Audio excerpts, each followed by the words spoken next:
Hello दोस्तों, I am Vijay Kumar and student of Shri Krishna medical college.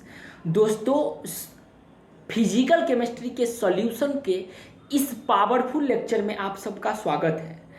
आज के इस क्लास में हम लोग सॉल्यूशन चैप्टर के एक पेज में जितने भी कंसेप्ट हैं सभी कंसेप्ट को समराइज करके मैं आपके लिए लेकर के आया हूँ।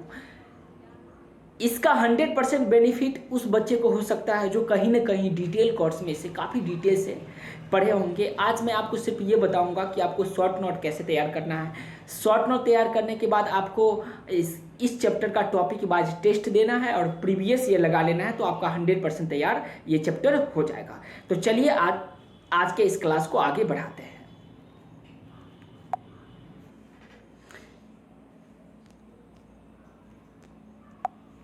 इस चैप्टर का सबसे पहला टॉपिक है मोल फ्रैक्शंस। सबसे पहले हम लोग जानेंगे मोल फ्रैक्शंस क्या होता है। तो जिसका भी मोल फ्रैक्शन निकालना होगा उसका मोल बट्टा में टोटल बिलियन के मोल को अगर हम डिवाइड कर देते हैं तो मोल फ्रैक्शन निकल जाएगा। जैसे ए का मोल फ्रैक्शन के लिए ये है, बी का मोल फ्रैक्शन के लिए ये है, और टोटल मोल फ्रैक्शन का जो ऐड होता है वो 1 के बराबर होता है। दूसरा टॉपिक है सोल्यूबिलिटी। दूसरे टॉपिक में हम लोग कहेंगे सोल्यूबिलिटी। सोल्यूबिलिटी दो प्रकार का होगा, एक सॉलिड एंड लिक्विड के बीच की सोल्यूबिलिटी और दूसरा गैस एंड लिक्विड के बीच। अर्थात लिक्विड में सॉलिड डालेंगे और लिक्विड में हम लोग गैस डालेंगे तो सोल्यूबिलिटी होगा। लिक्विड में जब हम लोग सॉलिड डालेंगे तो solubility directly proportional intermolecular force inversely proportional temperature होगा, जहाँ एच जो होगा प्रेशर का कोई इफेक्ट इस पर नहीं होगा। उसके बाद हम लोग गैस इन लिक्विड, अर्थात गैस को लिक्विड में जब हम लोग डालेंगे तो solubility directly proportional intermolecular force inversely proportional temperature and directly proportional to pressure होगा। तो यहाँ से ऑब्जेक्टिव में एसर्शन एंड रीजन आपका सवाल पूछा जा सकता है, तो आप इसे बना ले जाइएगा। फिर हम लोग आगे बढ़ते हैं, बहुत ही इंपॉर्टेंट लॉ पढ़ेंगे, ideal law and non ideal solution. Ideal solution पढ़ेंगे और नॉन आइडियल सॉल्यूशन पढ़ेंगे। आप लोग भी इस बात को पढ़े ही होंगे। आइडियल सॉल्यूशंस वे सभी सॉल्यूशन जो सभी कंडीशन पे राउल्ट के नियम का क्या करेगी, पालन करेगी, फॉलो राउल्ट लॉ, उसे हम लोग क्या कहेंगे, आइडियल सॉल्यूशन कहेंगे। Intermolecular force should be similar होगा। यहाँ पे इंटरमोलिक्यूलर फोर्स क्या होगा, सिमिलर होगी। और इसका महत्वपूर्ण प्रॉपर्टीज जैसे डेल्टा एच सॉल्यूशन और डेल्टा एच मिक्सिंग बराबर 0 होगा। डेल्टा भी सॉल्यूशन और डेल्टा भी मिक्सिंग क्या होगा दोस्त, तो 0 के बराबर होगा। डेल्टा एस सॉल्यूशन और डेल्टा एस मिक्सिंग जो होगा हमेशा पॉजिटिव होगा, हमेशा क्या होगा दोस्त, पॉजिटिव। डेल्टा जी सॉल्यूशन और या डेल्टा जी मिक्सिंग हमेशा क्या होगा, नेगेटिव होगा। तो ये सब कंडीशन है, किसका कंडीशन है, आइडियल सॉल्यूशन से रिलेटेड कंडीशन है। तो इस कंडीशन को आपको याद रखना है। P A observe, pressure of observe P A not into X A, या इसको साई भी बोल सकते हैं। उसका पी बी ऑब्जर्व होगा P B not into X B. यहाँ पे एक्स कुछ और नहीं, मोल फ्रैक्शन है। एक्स क्या है, मोल फ्रैक्शन। तो पी टोटल जो होगा तो दोनों को जोड़ देंगे, P A plus P B को दोनों को जोड़ देंगे तो पी ए के लिए ये और पी बी के लिए ये। तो ये फार्मूला आपको याद रखना है, बहुत ही इंपॉर्टेंट फार्मूला है ये। किसके लिए, आइडियल सोल्यूशन का फाइनल फार्मूला ये है। उसके बाद टी बी ऑब्जर्व जो होगा, T B observe and x respect और में थ्योरेटिकल, ये क्या होगा, थ्योरेटिकल होगा। और इसका कुछ एग्जाम्पल दिया गया है। आइडियल सोल्यूशन का यहाँ पे एग्जाम्पल है, इस एग्जाम्पल को भी याद रखना है। और ये जो मैं कंडीशन बता रहा हूँ, इस कंडीशन डायरेक्ट नॉमरिकल में और थ्योरेटिकल क्वेश्चन, इससे थ्योरेटिकल क्वेश्चन पूछा गया है और इससे नॉमरिकल क्वेश्चन धड़ल्ले पूछी जाती है।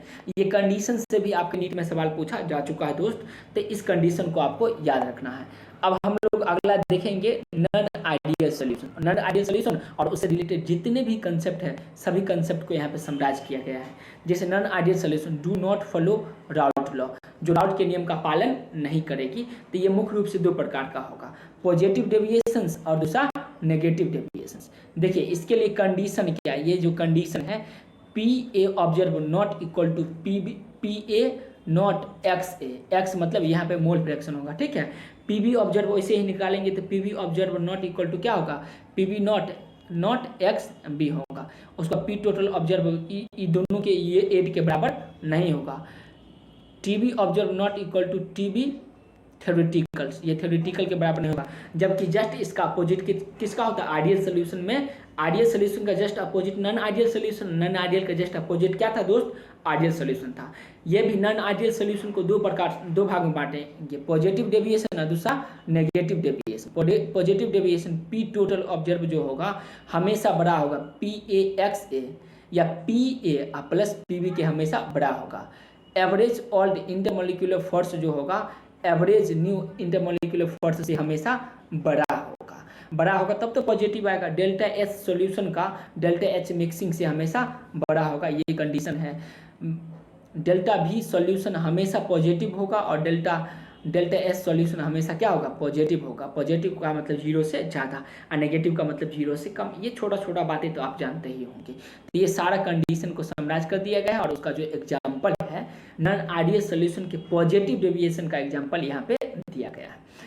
जस्ट इसका अपोजिट क्या होगा यहाँ पे होगी, ये सारा कंडीशन भी दे दिया गया है और उसका एग्जाम्पल यहाँ पे दोस्त मेंशन किया गया है। अच्छा, डाइल्यूट के लिए देखेंगे तो ये पॉजिटिव नेगेटिव भी देख लिया। अब हम लोग आगे बढ़ेंगे इस कंसेप्ट को। बहुत ही इंपॉर्टेंट कंसेप्ट है मित्र, ये सब कंसेप्ट को आपको याद रखना। अच्छा, हेनरी का लॉ भी देख लीजिए। हेनरी का लॉ, हेनरी नामक साइंटिस्ट ने सॉल्युबिलिटी से रिलेटेड नियम दिए थे, वही हेनरी का नियम है। इस नियम को हम लोग देखेंगे, हेनरी का नियम, जिसको के एस से डिनोटेड करेंगे। ये देखिए, ये एक कंटेनर ले लेंगे, इस तरह से एक कंटेनर है। ये क्या है दोस्त? एक कंटेनर है। ये एक कंटेनर है जो क्लोज कंटेनर है। जो क्या कंटेनर है? क्लोज कंटेनर है। उसमें ए है, ए भी है, एक ए गैस और बी गैस दोनों को मिलाया गया है।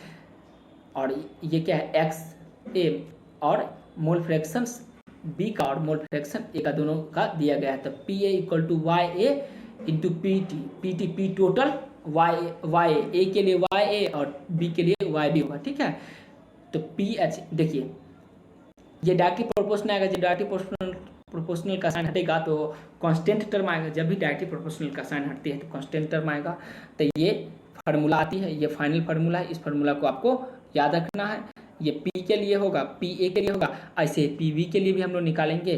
कुछ कंडीशन है, के एच इन्वर्सली प्रोपोर्शनल सोल्युबिलिटी और डायरेक्टली प्रोपोर्शनल टेम्परेचर, अर्थात सोल्युबिलिटी के एच का मान जितना ज़्यादा होगा उतना ही सोल्युबिलिटी कम होगा, जितना टेम्परेचर का मान ज़्यादा होगा उतना ही के एच का मान क्या होगा? हेनरी कांस्टेंट का मान, उतना ही हेनरी कांस्टेंट का मान ज़्यादा होगा।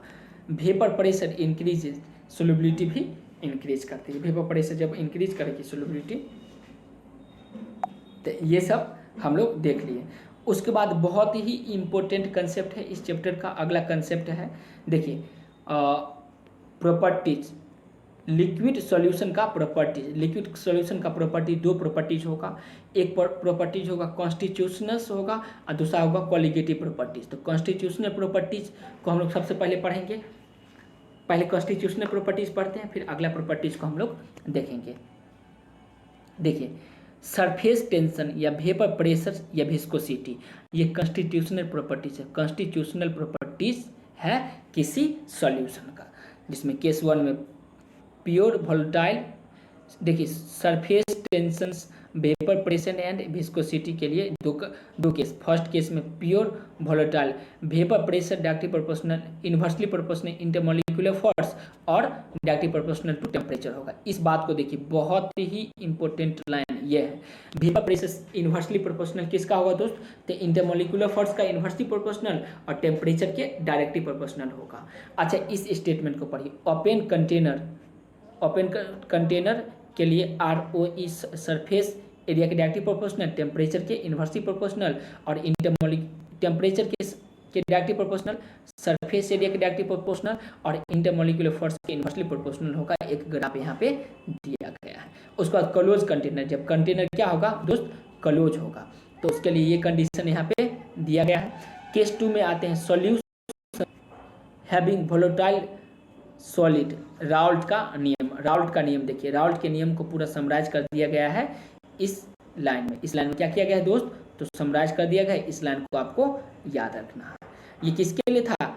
वोलेटाइल सॉलिड के लिए अ volatile solvent non volatile solute, volatile solvent में नॉन वोलेटाइल सॉल्यूट जब मिला देंगे तो जो भी कंडीशन उत्पन्न होगा वो कंडीशन को यहाँ पे दिया गया है। तो इस कंडीशन को भी आपको याद रखना है। ये कंडीशन देखिए और ये कंडीशन देखिए, तो ये सब कंडीशन को आपको क्या रखना है, याद रखना। ठीक है, अब हम लोग आएंगे important properties, colligative properties. Colligative properties भी दोस्त कितने प्रकार का, तो 4 प्रकार का कोलिगेटिव प्रॉपर्टीज होता है।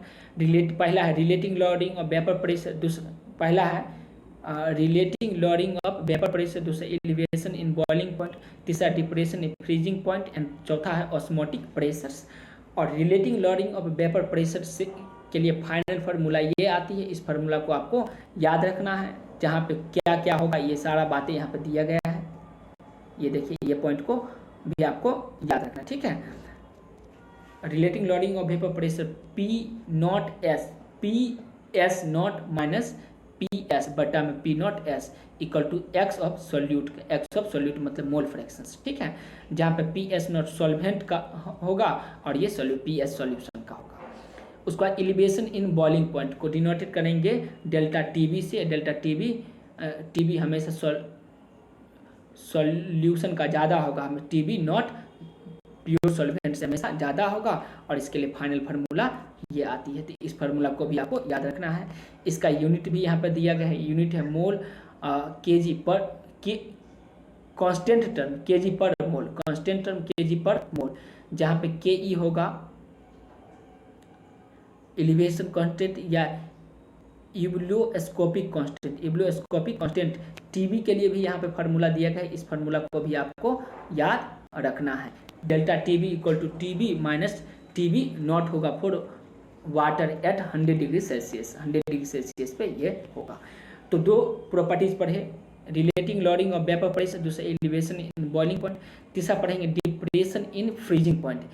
डिप्रेशन इन फ्रीजिंग पॉइंट को हम लोग डिनोटेड करेंगे डेल्टा टी एफ से, और उसके लिए ये फार्मूला है। इस फार्मूला को आपको याद रखना है। इस फार्मूला को आपको क्या रखना दोस्त, याद रखना है, जहाँ पे डेल्टा टी एफ होगा, delta T F I into के एफ एम होगा, और इसका भी यूनिट यहाँ पे के जी पर मोल, के जी पर मोल होगा। और ऑस्मोटिक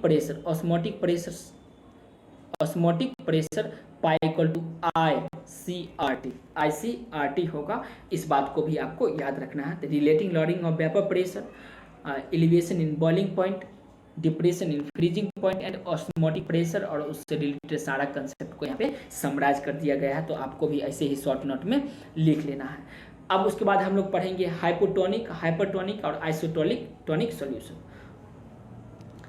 ऑस्मोटिक प्रेशर देखिए, हाइपोटोनिक मतलब less osmotic pressure, hypertonic higher osmotic pressure, और आइसोटोनिक मतलब पाई 1 इक्वल टू पाई 2 दोनों कंडीशन को फुलफिल करेगी। अच्छा, डाइल्यूशन के लिए ये देखिए बहुत महत्वपूर्ण फार्मूला, इस फार्मूला को भी आपको याद रखना है। ठीक है, इस फार्मूला को आपको क्या रखना है दोस्त, याद रखना है। ये देखिए, ये फार्मूला मैं आपको बता दूं, pi 1 V1 equal to pi 2 V2, pi mixture के लिए पाई 1 V1 प्लस पाई 2 V2, पाई 2 V2 बटा में पाई 1 प्लस पाई 2 होगा। तो ये कंडीशन इंपॉर्टेंट कंडीशन एराइज होती है, इस कंडीशन को आपको याद रखना है। अब देखते हैं कौन कौन कंसेप्ट छूट चुका है। ये कंसेप्ट भी पढ़ लिए, ये भी कंसेप्ट पढ़ लिए हैं, ये भी कंसेप्ट पढ़ लिए हैं। अब हम लोग बॉन्ड ऑफ फैक्टर से related, mixture at immiscibles liquid will have constant boiling point, immiscible liquid will have constant boiling point. Van't Hoff factor को आई से डिनोटेड करेंगे, बॉन्ड ऑफ फैक्टर बराबर फार्मूला, इस फार्मूला को यहाँ पे लिख दिया गया है। इस फार्मूला को आपको याद रखना है, इस फार्मूला को आपको याद रखना। ठीक है, ये देखिए, ये फार्मूला है। फार्मूला क्या है, total number of observe particles present after dissociation बटा number of particles at solute tag before dilution या एसोसिएशन, डिसोसिएशन या एसोसिएशन। डिसोसिएशन के लिए आई का मान हमेशा 1 से बड़ा होगा, एसोसिएशन के लिए आई का मान हमेशा 1 से क्या होगा दोस्त, छोटा होगा, जो यहाँ पे दिया गया है। देखिए, डिसोसिएशन के लिए आई का मान हमेशा 1 से बड़ा होगा, एसोसिएशन के लिए आई का मान हमेशा 1 से छोटा होगा। नाइदर डिसोसिएशन नॉट एसोसिएशन, तो आई इक्वल टू 1 होगा। नॉन इलेक्ट्रोलाइट के लिए ऐसा कंडीशन होता है। कैलकुलेशन करेंगे आई के लिए, तो आई बड़ा फार्मूला होगा 1 + n-1 इंटू में अल्फा होगा, जहाँ n होगा नंबर, ये totals number of particles produce पर पार्टिकल्स, ये दिया गया है। अल्फा के लिए ये कंडीशन, सारा कंडीशन यहाँ पे दिया गया है। एसोसिएशन के लिए ये कंसेप्ट है, और डिसोसिएशन के लिए ये कंसेप्ट, दो ग्राफ भी नीचे है। एसोसिएशन के लिए ये कंसेप्ट है, कंप्लीट एसोसिएशन के लिए दूसरा कंसेप्ट। उसके बाद ग्राफ देख लीजिए, और ये ग्राफ बहुत ही महत्वपूर्ण ग्राफ है दोस्त, इस ग्राफ को आपको याद रखना है।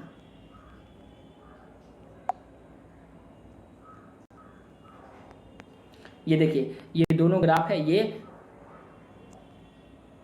इसको बोलेंगे एक्स अक्ष, तो इसको क्या बोलेंगे वाई अक्ष होगा, जहाँ पे एक्स एक्स पे डेल्टा टी भी दिया गया है, और यहाँ पे वेपर प्रेशर दिया गया है, ये ग्राफ आई।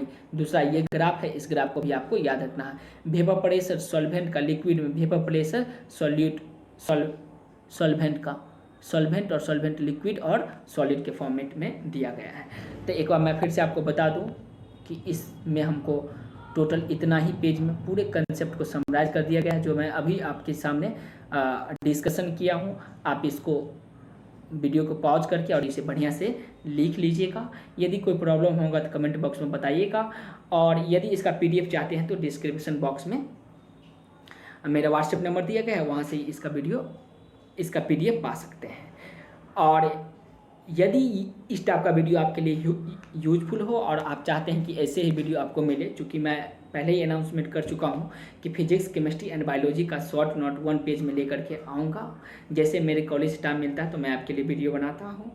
तो चैनल को सब्सक्राइब कर लीजिए। तब तक खुश रहिए और खुशियाँ फैलाते रहिए। फिर मिलते हैं नेक्स्ट वीडियो के माध्यम से। धन्यवाद दोस्तों।